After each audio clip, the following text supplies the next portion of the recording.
All right, let's dive into one of the strangest cold cases in the history of science. We're going to talk about how a completely revolutionary discovery was just lost to the world for 35 years. This is the incredible mystery of Gregor Mendel. So get this. The absolute foundation of modern genetics was published, printed, and then it just vanished into thin air, scientifically speaking.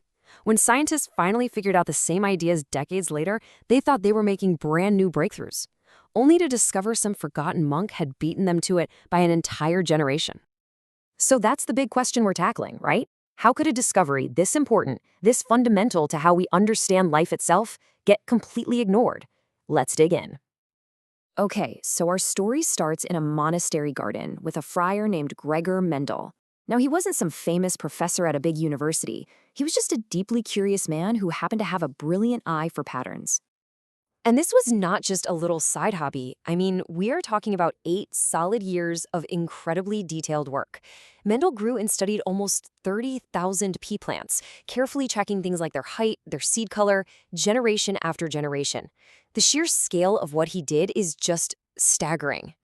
And out of all this work, he figured out the basic rules of how life passes on information. He saw that some traits were dominant, others were recessive. He realized these traits were passed down in these neat, distinct little packages, what we now call genes. He basically wrote the instruction manual for genetics, published it in 1866, and then nothing. Crickets. His paper was out there. It was in a totally respectable scientific journal. So why the deafening silence? What went wrong? Well, the case really boils down to 3 main culprits. First, Mendel's paper was full of math. He used statistics and probability, which was completely new for biologists back then. They described things, they didn't really count them. Second, everyone thought they already knew how inheritance worked. And third, let's be honest, he was an unknown monk from a quiet part of the empire, not a big name in London or Berlin. He was a total outsider. You know, the biggest hurdle was probably this idea of blending inheritance. The theory at the time was that traits from 2 parents just blended together, kind of like mixing red and white paint to get pink. But Mendel's peas showed that's not what happens at all. He proved it was more like mixing marbles. You might mix them up, but the red ones are still red and the white ones are still white. A tall trait could vanish for a generation and then pop right back up, totally unchanged. It was a radical idea, and the world just wasn't ready to hear it. So for 35 long years, Mendel's paper just sat on library shelves, collecting dust.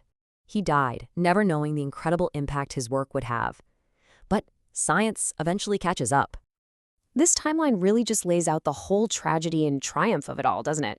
He publishes in 1866, he passes away in 1884, probably thinking his life's great work was a total failure. And then 16 years after he's gone, the world finally figures it out. And here's where it gets really wild.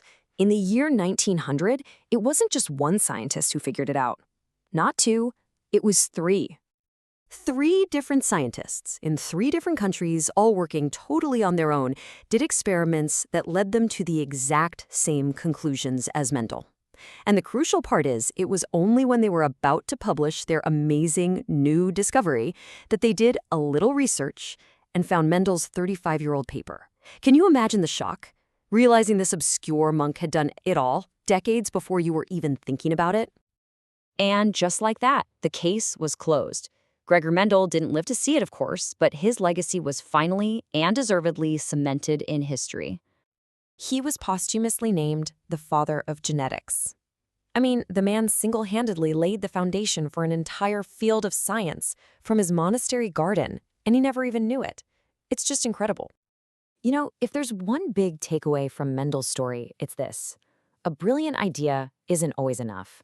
The world has to be ready for it. The timing, the context, who you are. Sometimes that stuff matters just as much as the discovery itself.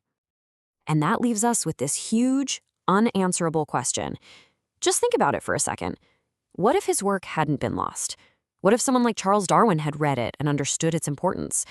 How much further along would we be today? It's a pretty powerful thought. A reminder of all the lost knowledge that might still be out there, just waiting for us to find it.